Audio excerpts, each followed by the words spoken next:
আজ আমরা জানবো কোঠারি কমিশন সম্পর্কে। এটি 1964 খ্রিস্টাব্দে শুরু হয়েছিল এবং 1966 পর্যন্ত এটা চলেছিল। এই যে কমিশনটা, এটাকে অফিসিয়ালি বলা হয় যে এডুকেশন কমিশন 1964 থেকে 66। আর এর যে চেয়ারম্যান ছিলেন তার নাম হচ্ছে ডক্টর দৌলত সিং কোঠারি, যাকে শর্টে বলা হয় ডক্টর ডিএস কোঠারি। আর এই যে কমিশনটা, এটা এস্টাবলিশ হয়েছিল 14 জুলাই 1964 খ্রিস্টাব্দে এবং এর রিপোর্ট জমা করেছিল 29 জুন 1966 খ্রিস্টাব্দে। আর দেখো, এই যে রিপোর্টটা জমা দিয়েছিল তার যে টাইটেলটা ছিল, সেই টাইটেলটার নাম হচ্ছে এডুকেশন অ্যান্ড ন্যাশনাল ডেভেলপমেন্ট।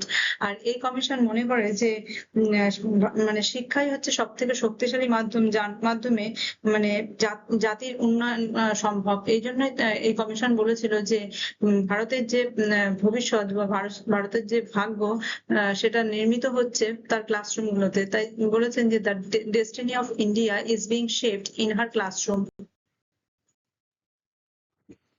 এবার দেখবো যে এই যে কমিশন, তার ব্যাকগ্রাউন্ডটা কি ছিল, কি কারণে এই কমিশনটা গঠিত হয়েছিল। দেখো, প্রথমে হচ্ছে ইলিটারেসি, মানে হচ্ছে নিরক্ষরতা ভরে গেছিল দেশের মধ্যে, যাতে এই নিরক্ষরতা দূরীকরণ করা যায়।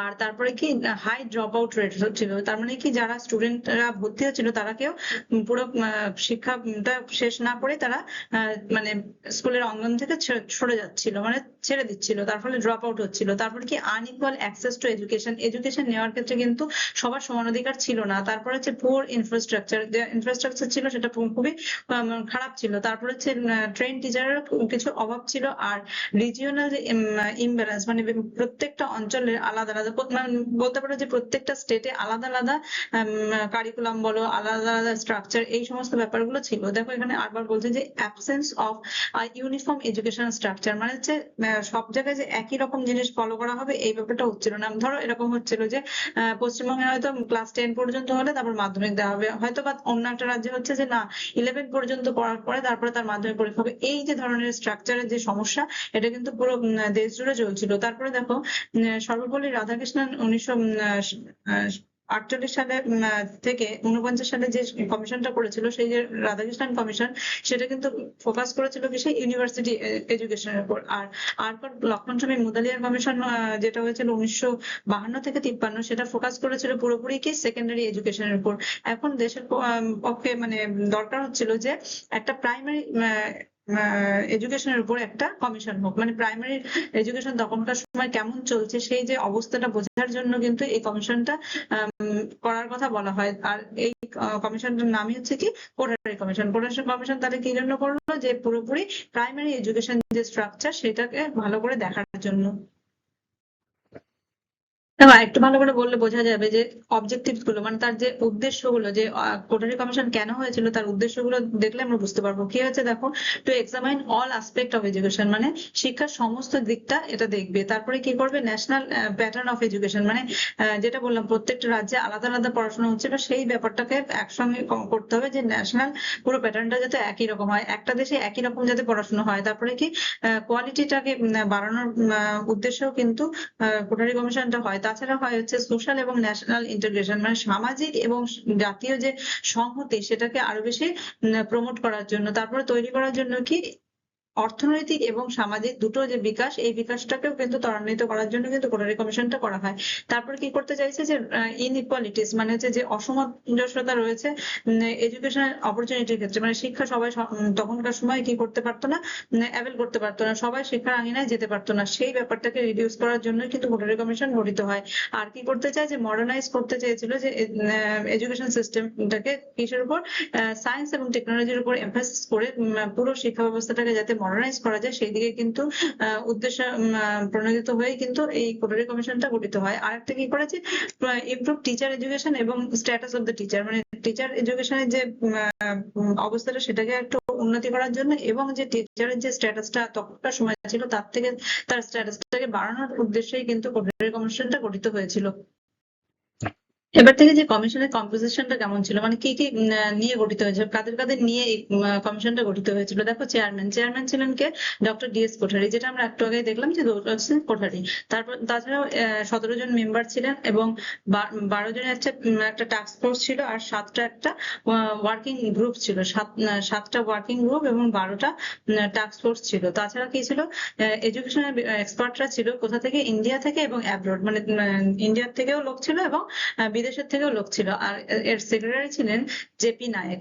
আর এছাড়াও দেখো এই কমিশন কি করেছে, স্কলারসদের থেকে, তারপর সায়েন্টিস্ট কিংবা অ্যাডমিনিস্ট্রেটর, এডুকেশনাল, তারপরে এক্সপার্ট, ইউনেস্কো, এই সমস্ত লোকদের থেকে মতামত নিয়ে কিন্তু এই কমিশনটা গঠিত হয়েছিল। আর একটু ভালো করে দেখি যে কারা কারা এই মেম্বারের মধ্যে ছিল। দেখো কোর লিডার্স ছিলেন হচ্ছে চেয়ারম্যান, যে একটু আগে দেখলাম ডক্টর দৌলত সিং কোঠারি। তাছাড়া মেম্বার সেক্রেটারি ছিলেন শ্রী জেপি নায়ক, যেটা আমরা দেখলাম একটু আগেই। তারপরে কি অ্যাসোসিয়েট সেক্রেটারি একজন ছিলেন যার নাম ছিল মিস্টার জে এফ ম্যাকডুগাল। তারপর আমরা দেখলাম যে দু ধরনের মেম্বাররাই ছিল, ইন্ডিয়ারও ছিল, ইন্টারন্যাশনালও ছিল। এবার দেখো ইন্ডিয়ান মেম্বার্স কারা ছিল। তারা হচ্ছে শ্রী এ আর দাউদ, শ্রী আর এ গোপালাস্বামী, তারপরে দেখো ডক্টর ভি এস ঝা, তারপর Shri P N Kirpal, professor M V Mathur, doctor B P Pal, কুমারী S Panandikar, doctor K G Saiyidain, তারপর হচ্ছে ডক্টর টি সিং। এরা ছিল ইন্ডিয়ান মেম্বার্স। এছাড়া ছিলেন দেখো ইন্টারন্যাশনাল যে সমস্ত মেম্বাররা ছিলেন, মিস্টার এইচ এল এলভিন, যে কিনা ইউকে থেকে বিলং করছেন। তারপরে দেখো প্রফেসর রজার রেভিল, যে কিনা ইউএসএ থেকে আসছে। প্রফেসর এস এ সুমোভস্কি, যে কিনা এসছে ইউএসএসআর থেকে, মানে রাশিয়া থেকে। আর একটা হচ্ছে মন্স জেন থমাস, যে কিনা ফ্রান্স থেকে এসছেন। আর প্রফেসর সাদাতোশি ইহারা, ইনি এসছেন হচ্ছে জাপান থেকে। এই হচ্ছে মানে ইন্ডিয়ান মেম্বার, হচ্ছে ইন্টারন্যাশনাল মেম্বার। এছাড়া হচ্ছে কোর লিডার্স, যারা হচ্ছে পুরোপুরি এই কোঠারি কমিশনের আসল মেম্বার্স। দেখো এই যে কমিশন, তার যে মেথড অফ ওয়ার্কিং, মানে কিভাবে সে কাজটা করলো, কিভাবে পুরোপুরি এই ডেটাগুলো সে আনলো। দেখো প্রথমে কি করেছে, ভিজিট করেছে স্কুলগুলোতে, কলেজগুলোতে, তারপরে হচ্ছে ইউনিভার্সিটি গুলোতে। তাছাড়া ইন্টারভিউ নিয়েছে টিচারদের, স্টুডেন্ট, অ্যাডমিনিস্ট্রেটরদের। তারপরে হচ্ছে কালেক্ট করেছে পাবলিক ওপিনিয়ন, মানে শুধুমাত্র টিচার বা স্টুডেন্ট বা অ্যাডমিনিস্ট্রেটর বা কলেজ ইউনিভার্সিটি এগুলোই না, পাবলিক লোকের, মানে পাবলিকদেরও কি ওপিনিয়ন নিয়েছে যে তখনকার সময় শিক্ষা ব্যবস্থাটা কেমন কি চলছে, কি সমস্যা আছে এগুলোর বিষয়ে। তারপরে দেখো এক্সামাইন করেছে এডুকেশনাল রিপোর্টস গুলো, তারপর ডকুমেন্ট গুলো যাগুলো পেলো সেগুলোকে আবার এক্সামাইন করলো। তারপরে কি করলো, studied educational system of other countries. এছাড়া কি শুধু ভারতের কথাই শুনলো না, আদার যে সমস্ত কান্ট্রি আছে সেগুলো থেকেও তারা বিভিন্ন ধরনের রিপোর্ট কালেক্ট করেছিল সেই প্রাইমারি এডুকেশন বলো বা এডুকেশন সিস্টেমের উপর, যাতে কিনা তারা কম্পেয়ার করে দেখতে পারে যে ভারত কতটা পিছিয়ে আছে বা কোন কোন বিষয়ে এগিয়ে আছে, এই সমস্ত বিষয়ের জন্য। তাছাড়া কি করেছে, 9,000 জনেরও বেশি লোকেদের সঙ্গে কি করেছে, কনসাল্ট করেছে, এবং 1000 এর উপরে কি হচ্ছে মেমোরান্ডাম গুলোকে অ্যানালাইজ করে তারপরে কিন্তু ফাইনাল রিপোর্টটা জমা দিয়েছে। দেখো এই যে কোঠারি কমিশনের মেইন যে ফিচার্স, মেইন যে বৈশিষ্ট্যগুলো ছিল হচ্ছে ইনক্রিজ ইন প্রোডাক্টিভিটি। এর উদ্দেশ্যই ছিল যে ইনক্রিজ করবে কি উৎপাদনশীলতা। ভারতের যে সমস্যাগুলো ছিল স্বাধীনতার পরপর সময় অনেকটাই দেশ পিছিয়ে গেছিল, সেইটাকে একটু আগিয়ে নিয়ে যাওয়ার জন্য, উৎপাদনশীলতা বেশি করার জন্যই তার উদ্দেশ্য ছিল। তাছাড়া কি ন্যাশনাল ইন্টিগ্রেশন, এই ভারত যখন গঠিত হচ্ছে তখন আলাদা আলাদা ক্ষুদ্র ক্ষুদ্র অঞ্চলগুলোকে একসঙ্গে জুড়ে যখন একটা ভারত তৈরি হলো, সেই ভারতে আলাদা আলাদা অঞ্চলে আলাদা লোকের কি হচ্ছে মনোভাব আলাদা রকমের ছিল, তাদের মধ্যে কিন্তু জাতীয়তাবোধ কম ছিল। সেই জন্য তাদের জাতীয়তাবোধ যাতে জাগ্রত হয় বা বেশি বেড়ে যায়, তাই জন্য কিন্তু এই কোঠারি কমিশনের উদ্দেশ্য ছিল বা তার প্রধান বৈশিষ্ট্য এটা ছিল। তারপরে কি মডার্নাইজেশন, শুধুমাত্র দেশকে বুঝলে হবে না, অন্যান্য দেশগুলো কিভাবে চলছে তাদের সঙ্গে তারা কিভাবে আধুনিকতার দিকে যাচ্ছে এবং ভারত কোন জায়গায় পিছিয়ে আছে বা কোন দিকটা তার ঠিক আছে, এই ব্যাপারগুলো দেখাও কিন্তু এর প্রধান উদ্দেশ্য বা বলতে পারো বৈশিষ্ট্যের মধ্যে পড়ছিল। তারপরে কি সোশ্যাল এবং মরাল ভ্যালুস, শুধুমাত্র ইন্টেলেকচুয়াল ডেভেলপমেন্টের মাধ্যমে মুখস্থ বিদ্যা পড়ে শুধু পরীক্ষা দেওয়াটাই শিক্ষার উদ্দেশ্য না, শিক্ষার উদ্দেশ্য সামাজিক এবং নৈতিক যাতে মূল্যবোধ তৈরি হয় সেই দিকটা কিন্তু কোঠারি কমিশন দেখেছে। দেখো কোঠারি কমিশনের সমস্ত মেম্বারদের আমরা দেখলাম, তার বিভিন্ন কিভাবে রিপোর্ট তৈরি করেছে সেই সমস্ত সবকিছু দেখলাম। এই সমস্ত রিপোর্টের ভিত্তিতে তার যে মানে মেজর রেকমেন্ডেশন, মানে সুপারিশ গুলো ছিল যে এই জিনিসগুলো করতে হবে, সেগুলোর মধ্যে দেখো প্রথমেই হচ্ছে এডুকেশন আর ন্যাশনাল এম, মানে হচ্ছে শিক্ষা এবং জাতীয় লক্ষ্যের ক্ষেত্রে বলেছে যে basic values of Indian tradition, মানে ভারতের যে প্রথাগত ভাবে বা ভারতের যে সংস্কৃতি বা ভারতের যে আসল যে মূল্যবোধ গুলো সেগুলোর উপর জোর দিতে হবে। তাছাড়া কি করতে হবে, সোশ্যাল এবং মরাল অথবা স্পিরিচুয়াল ভ্যালুকে মানে ভ্যালু যাতে স্টুডেন্টদের মধ্যে জাগ্রত হয় সেই দিকে লক্ষ্য রাখতে হবে। এছাড়া কি বলেছে দেখো স্কুল এডুকেশনের ক্ষেত্রে কি বলেছে, স্কুল এডুকেশনের মধ্যে প্রথমে দেখবো যে প্রি প্রাইমারি স্কুলের ক্ষেত্রে কি বলেছে যে 5% of 3 to 5 years, মানে হচ্ছে 3 থেকে 5 বছর বয়সী স্টুডেন্টদের মানে স্টুডেন্টদের মধ্যে হচ্ছে তোমার 5% কে উইদিন 1986 এর মধ্যে এনরোল করাতে হবে। আর 15% এমন যাদের হচ্ছে 5 থেকে 6 বছর বয়সের স্টুডেন্ট, তাদের হচ্ছে 1986 সালের মধ্যে এনরোল করতে হবে। তাছাড়া বলেছে যে একটা করে কি one state institute of education থাকবে, প্রত্যেকটা স্টেটে একটা করে কি থাকবে, স্টেট ইনস্টিটিউট অফ এডুকেশন থাকবে। আর তাদের জন্য সুপারভিশন করার জন্য প্রত্যেকটা স্টেট ডিস্ট্রিক্টে একটা করে সুপারভিশন সেন্টার থাকবে। তাছাড়া দেখো নন গভর্নমেন্টাল অর্গানাইজেশন মানে হচ্ছে এনজিও গুলোকে কি করতে হবে, এনকারেজ করতে হবে যাতে কিনা তারা প্রি প্রাইমারি স্কুলগুলোকে স্টাবলিশ করতে আগ্রহী হয়। তাছাড়া কি প্লে সেন্টার থাকবে প্রত্যেকটা স্টেটে এবং ডিস্ট্রিক্টে। তাছাড়া কি প্রি প্রাইমারি টিচার যারা থাকবে তাদের যাতে ট্রেন করা হয় এবং তাদের জন্য প্রভিশন থাকে রিসার্চ করার ক্ষেত্রে, যাতে কেননা তারা তাদের পেশাগত যোগ্যতা আরো বেশি বৃদ্ধি করতে পারে। আর কি করতে হবে, যে ফ্লেক্সিবল কারিকুলাম করতে হবে কোথায়, প্রি প্রাইমারি এডুকেশনের ক্ষেত্রে, যাতে কিনা স্টুডেন্টদের নিজেদের ব্যক্তিগত বৈষম্য অনুযায়ী বা ব্যক্তিগত এবিলিটি বা সক্ষমতা অনুযায়ী কিন্তু তারা যাতে পড়াশোনার সুযোগ পায়। আর কি করতে হবে, তাদের কো কারিকুলার অ্যাক্টিভিটিস গুলো আনতে হবে, যাতে কেননা তারা খেলাধুলার মাধ্যমে বা বিভিন্ন ভাবে তারা কি করতে পারে, তাদের ইচ্ছা অনুযায়ী পড়াশোনাটা করতে পারে। এবার দেখি যে প্রাইমারি এডুকেশন ক্ষেত্রে কি বলেছে। প্রাইমারি এডুকেশনের ক্ষেত্রে বলেছে যে ফ্রি এবং কম্পালসারি, মানে অবৈতনিক এবং বাধ্যতামূলক শিক্ষা দিতে হবে কাদের, up to 14 years of age, মানে 14 বছর বয়স পর্যন্ত বাচ্চাদের ফ্রি এবং কম্পালসারি এডুকেশন দিতে হবে। তাছাড়া কোয়ালিটি এবং ইফেক্টিভ এডুকেশন দিতে হবে 5 বছরের চিলড্রেনদের কত পর্যন্ত, 1975 থেকে 76 এর মধ্যে। তারপরে কোয়ালিটি এডুকেশন দিতে হবে কাদের, 7 ইয়ার্স ওল্ড চিলড্রেনদের কত বছরের মধ্যে, 1985 থেকে 86 এর মধ্যে। আর রিডিউস করতে হবে ওয়েস্টেজ এন্ড স্ট্যাগনেশন। ওয়েস্টেজ মানে হচ্ছে অনেক স্টুডেন্টরা আছে কি যারা স্কুলে ভর্তি তো হলো কিন্তু তারা কি হচ্ছে স্কুল থেকে ছেড়ে চলে যায়, তার ফলে কি হচ্ছে তার পিছনে যে পরিমাণ টাকাটা খরচ হচ্ছে সেটা মানে হচ্ছিল সেটা কিন্তু মানে নষ্ট হয়ে যাচ্ছিল, সেই যে ওয়েস্টেজ। স্ট্যাগনেশন মানে হচ্ছে স্টুডেন্টের যে পড়াশোনা যে ওখানটা যে থেমে গেল, এই যে থেমে যাওয়া বিষয়টাকে রিডিউস করতে হবে। আর কি প্ল্যানিং করতে হবে স্কুলের ক্ষেত্রে, যে বেশিরভাগই লোকাল নিডটাকে মাথায় রেখে। তারপরে কি দেখো লোয়ার প্রাইমারি স্কুলগুলো থাকতে হবে 1 মাইল দূরত্বের মধ্যে, কাদের, স্টুডেন্টদের রেসিডেন্স মানে স্টুডেন্টদের বসবাসের জায়গা থেকে 1 মাইল দূরত্বের মধ্যে থাকতে হবে। আর আপার প্রাইমারি স্কুলগুলো থাকতে হবে 1 থেকে 3 মাইলের মধ্যে স্টুডেন্টদের বাড়ি থেকে।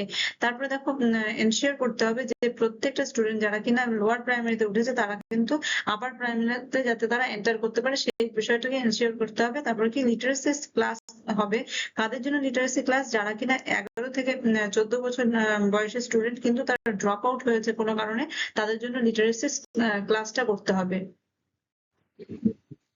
এখন দেখো সেকেন্ডারি এডুকেশন সম্পর্কে কি বলেছে। সেখানে বলেছে যে there should be educational planning, মানে এডুকেশন প্ল্যানিং হবে কিসের জন্য, প্রত্যেকটা ডিস্ট্রিক্টে আলাদা আলাদা তাদের লোকাল নিড অনুযায়ী কিন্তু এডুকেশনাল প্ল্যানিংটা হবে। আর মেরিটরি স্টুডেন্টদের কি করতে হবে, নেক্সট লেভেলে যখন তারা যাবে তখন কিন্তু তাদের কি করতে হবে, মাধ্যমিক পরীক্ষা এক্সামের যে নাম্বারটা তারা পেয়েছে সেই বেস করেই কিন্তু তাদের পরবর্তী ধাপে যেতে দিতে হবে। তারপরে কি 20% স্টুডেন্টদের দিতে হবে স্কলারশিপ, কাদের, লোয়ার সেকেন্ডারি স্টেজে। আর 50% স্টুডেন্ট যারা কিনা হায়ার সেকেন্ডারি স্টেজে যাবে তাদের স্কলারশিপ দিতে হবে। আর পার্ট টাইম ভোকেশনাল এডুকেশনের ব্যবস্থা করতে হবে। কিছু কিছু স্টুডেন্ট আছে যারা কিনা মানে ছিল যারা কিনা অনেক বেশি টাকা পয়সার দিক থেকে ধরো পিছিয়ে, তাদের কি করতে হবে যাতে সেই বৃত্তির ব্যবস্থাটা তাদের হয়, তাদের তাই জন্য কি করতে হবে, পড়াশোনার সঙ্গে সঙ্গে যাতে তারা পার্ট টাইম ভোকেশনাল কোর্সটা করতে পারে সেদিকে নজর দিতে হবে। তারপরে কি সেন্ট্রালকে হেল্প করতে হবে সেকেন্ডারি এডুকেশনের ক্ষেত্রে, যে যাতে সেকেন্ডারি এডুকেশনটা ভোকেশনাল ওরিয়েন্টেড হয়, মানে বৃত্তিমুখী শিক্ষা হয়, সেই দিকে নজর দিতে হবে। আর ratio of boys and girls হতে হবে 2:1 লোয়ার সেকেন্ডারির ক্ষেত্রে, আর 3:1 হতে হবে হায়ার সেকেন্ডারির ক্ষেত্রে 20 বছরের মধ্যে। কারণ তখনকার সময় কি হতো যে গার্লসরা অতটা পড়াশোনার আঙিনায় বেশি যেত না বা বাড়ি থেকে পাঠাতো না বা সমাজ চাইতো না, কিন্তু সেই ব্যাপারটাকে কি করতে হবে, আরো বাড়িয়ে তুলতে হবে যাতে কিনা গার্লসরা মানে গার্লস স্টুডেন্টরা কি করতে পারে, স্কুলের আঙিনায় যেতে পারে এবং তাদের রেশিও যাতে শিক্ষাক্ষেত্রে বাড়ে। এবার দেখো যে স্কুল স্ট্রাকচারের জন্য কি বলেছে, বলেছে যে 10+2+3 হবে, তার মানে কি 10 years of general school education হবে, আর 2 ইয়ার্স এর হবে হচ্ছে হায়ার সেকেন্ডারি এডুকেশন, 3 ইয়ার্স এর হবে ইউনিভার্সিটি এডুকেশন। এইরকম স্ট্রাকচারে কিন্তু পুরো শিক্ষা ব্যবস্থাকে ঢেলে সাজাতে বলেছে, যে 10+2+3, 10-এর হচ্ছে সেকেন্ডারি মানে স্কুল এডুকেশন, 2 এর হচ্ছে সেকেন্ডারি এডুকেশন আর মানে হায়ার সেকেন্ডারি এডুকেশন, আর 3 এর হচ্ছে ইউনিভার্সিটি এডুকেশন। আর ফ্রি অ্যান্ড কম্পালসারি এডুকেশনের কথা আর কি বলেছে দেখো, ফ্রি অ্যান্ড কম্পালসারি এডুকেশন হবে সমস্ত চিলড্রেন যারা কিনা 6 থেকে 14 বছর বয়সে। আর ইউনিভার্সাল এনরোলমেন্ট যাতে এলিমেন্টারি লেভেলে হয়, মানে সবার যাতে এলিমেন্টারি এডুকেশন সবাই নিতে পারে, এলিমেন্টারি লেভেলে যাতে সবাই এনরোল হতে পারে সেই দিকে নজর রাখতে হবে। আর রিডাকশন করতে হবে কি ড্রপ আউট রেটস, যারা কিনা ভর্তি হলো তারা যেন স্কুলের আঙিনা থেকে ছেড়ে চলে না যায়। এবার দেখো হায়ার এডুকেশনের ক্ষেত্রে কি বলছে, বলছে যে ইমপ্রুভ করতে হবে কোয়ালিটি অফ টিচিং এবং রিসার্চ। মানে হায়ার এডুকেশনের ক্ষেত্রে যে সমস্ত টিচাররা পড়ায় তাদের টিচিং যে কোয়ালিটি সেটাকে বাড়াতে হবে, এবং রিসার্চের ক্ষেত্রে অনেক বেশি স্টুডেন্টদের সুযোগ দিতে হবে বা তাদের হেল্প করতে হবে। আর তারপর স্ট্যাবলিশ করতে হবে অটোনমাস কলেজেস, মানে হচ্ছে যে সমস্ত স্কুল কলেজগুলো হচ্ছে স্বয়ংশাসিত, সেই কলেজগুলোকে বাড়াতে হবে। আর প্রমোট করতে হবে পোস্ট গ্রাজুয়েট এডুকেশনটাকে, এনকারেজ করতে হবে যাতে কিনা সায়েন্টিফিক রিসার্চ গুলো হয়। এছাড়া কি কন্ট্রোল করতে হবে যে আননেসেসারি এক্সপেনশন যেন না হয়, যে যেখানে দরকার নেই সেখানে কি হচ্ছে ব্যবসায়িক ভিত্তিতে যাতে কোনো ইউনিভার্সিটি তৈরি না হয় সেই ব্যাপারটার দিকে নজর রাখতে হবে। আর কমন স্কুলের কথা কি বলছে দেখো, কমন স্কুল গঠনের কথা এখানে বলেছে, সেখানে বলেছে যে children from all social background, মানে সমস্ত সোশ্যাল ব্যাকগ্রাউন্ড থেকে স্টুডেন্টরা এসে যাতে এই কমন স্কুলে ভর্তি হতে পারে এবং তাদের কোয়ালিটি এডুকেশন দিতে হবে, এবং তারা যেন কোনোভাবেই বঞ্চিত না হয়, সোশ্যাল স্ট্যাটাস বা ওয়েলথ যেন কোনো অন্তরায় হয়ে না দাঁড়ায়। তারপরে দেখো ইকুয়াল এডুকেশনাল অপরচুনিটিস দিতে হবে সমস্ত সবাইকে, প্রত্যেককে। আর এখানে দেখো আরেকটা কথা বলেছে যে 3 ল্যাঙ্গুয়েজ ফর্মুলা, মানে ত্রিভাষা সূত্রের কথা বলেছে, যে বলেছে যে রিজিওনাল ল্যাঙ্গুয়েজ শিখতে হবে অথবা মাদার টাং, আর হিন্দি শিখতে হবে, আর একটা হচ্ছে ইংলিশ শিখতে হবে। এই 3টে ভাষার কথা কিন্তু এই কোটারি কমিশনের একটা অন্যতম রেকমেন্ডেশন।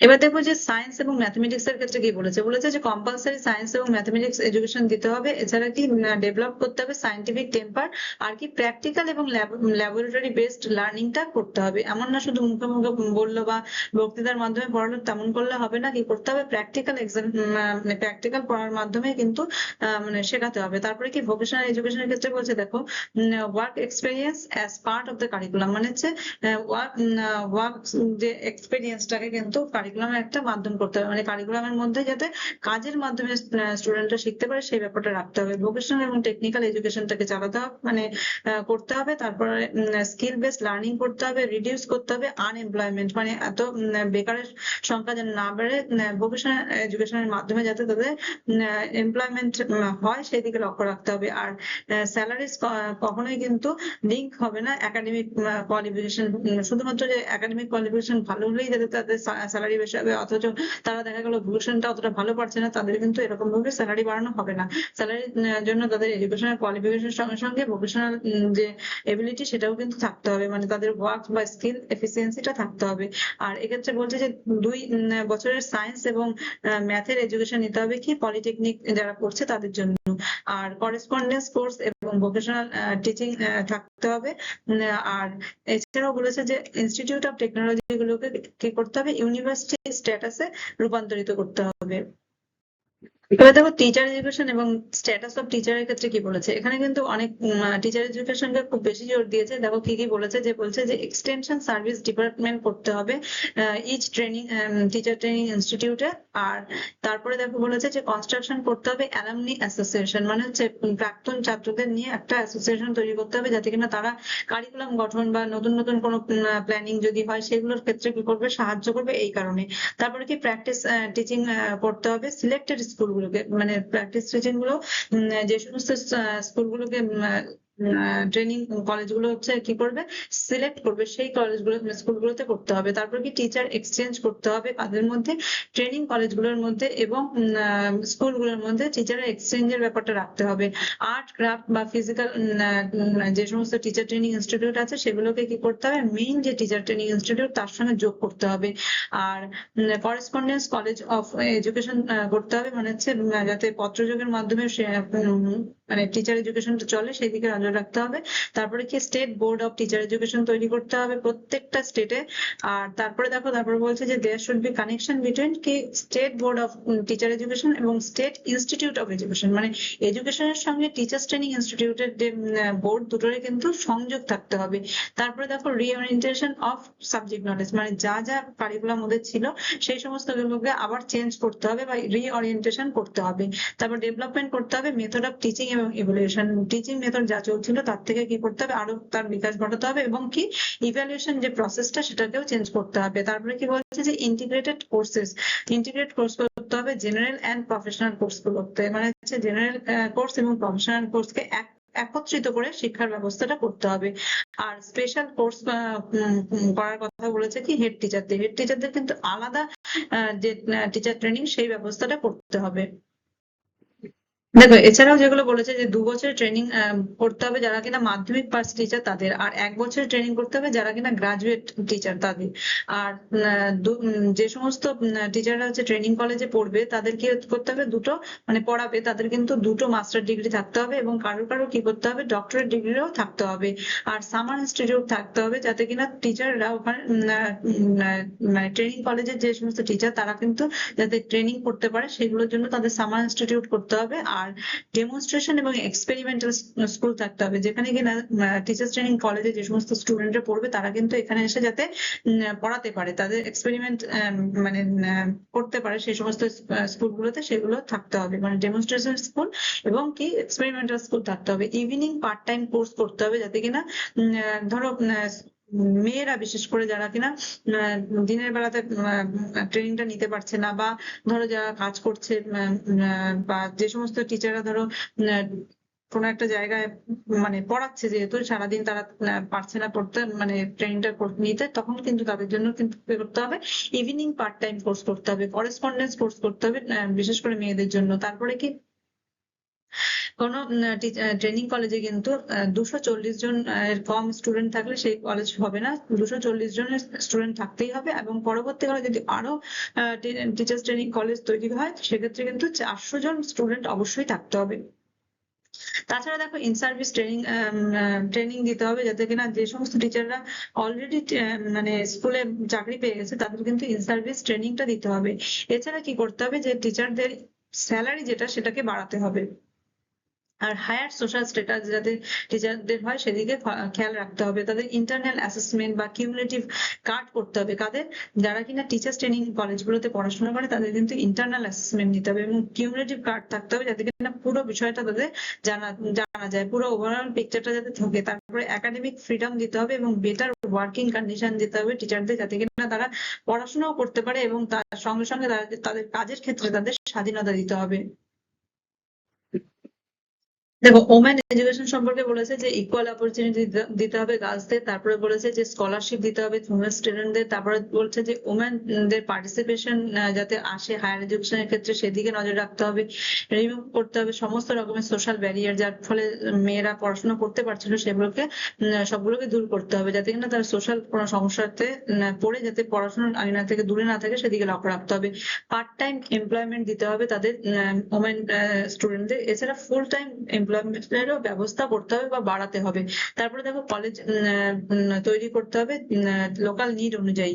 আর ইউনিভার্সিটির ক্ষেত্রে কিন্তু বলেনি যে ইউনিভার্সিটির ক্ষেত্রে ওমেন এডুকেশনের ক্ষেত্রে আলাদা ইউনিভার্সিটির কথা বলেনি, বলেছে যে ওই যে ইউনিভার্সিটি গুলো আছে সেই ইউনিভার্সিটিতেই ওমেনদের ভর্তি করার কথা, কিন্তু কলেজের ক্ষেত্রে কি করতে হবে লোকাল নিড অনুযায়ী কলেজ এস্টাবলিশ করতে হবে।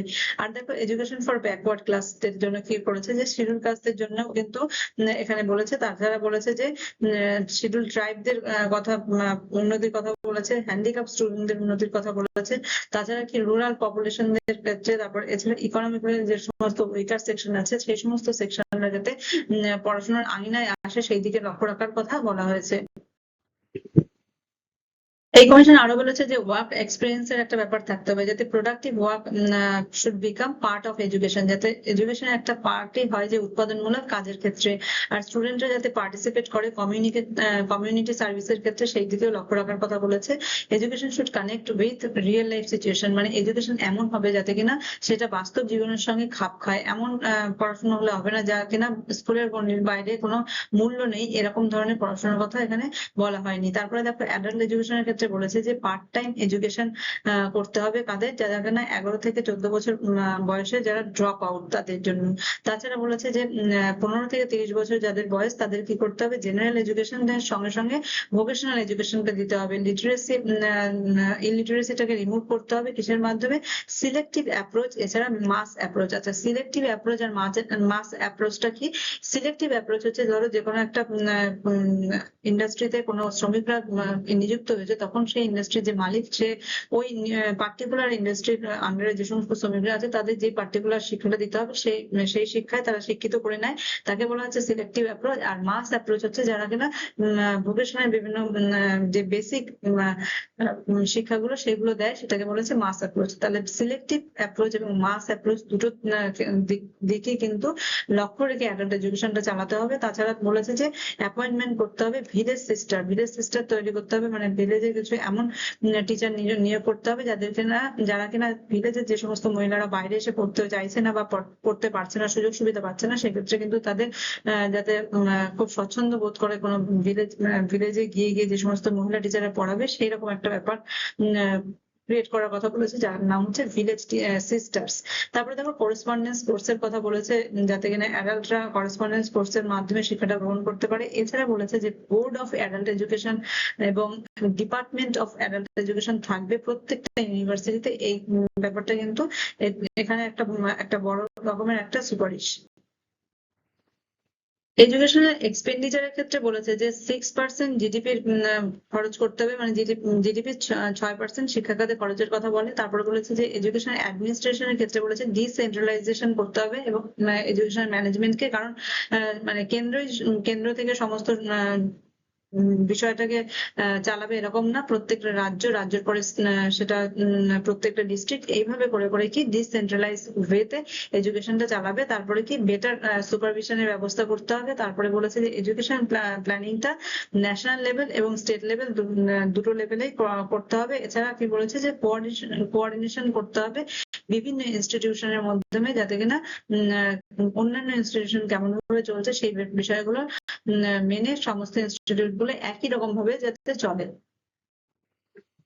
এবার দেখবো যে এই কোঠারি কমিশনের ইম্প্যাক্টটা কি, প্রভাবটা কি। দেখো এর মাধ্যমে কি হয়েছে, 10+2+3 যে প্যাটার্নটা এটা কিন্তু সমস্ত ভারত জুড়ে ফলো করা হচ্ছে। তারপরে দেখো ন্যাশনাল পলিসি অন এডুকেশন 1968 যেটা হয়েছিল সেটাও কিন্তু এই কোঠারি কমিশনের প্রভাবেই হয়েছিল। তারপরে দেখো ইউনিফর্ম এডুকেশনাল স্ট্রাকচার, মানে যে সমস্ত জায়গায় কি হচ্ছে একই রকমের এডুকেশন স্ট্রাকচার কিন্তু অনেকটা ক্ষেত্রেই কিন্তু করা সম্ভব হয়েছে। তারপরে কি ফোকাস করেছে ইকুয়ালিটির যে ফোকাসটা সেটা কিন্তু সমস্ত ভারত জুড়ে চলছে বা চলে এসছে। তারপরে দেখো প্রমোশন অফ সায়েন্স এডুকেশন এবং সায়েন্স এডুকেশনের যে বিষয়টা সেটাও কিন্তু এই কোঠারি কমিশনের একটা অবদান। আর একটা টিচার ইমপ্রুভমেন্টের বিষয়টাও কিন্তু এই কোঠারি কমিশনেরই একটা অবদান। কোঠারি কমিশনের অনেকগুলো অবদান থাকা সত্ত্বেও তার কিছু সমালোচনা আছে। দেখো তার মধ্যে দেখো many recommendations wire not fulfilled, অনেক রেকমেন্ডেশনই কি হয়েছে ফুলফিল করা সম্ভব হয়নি।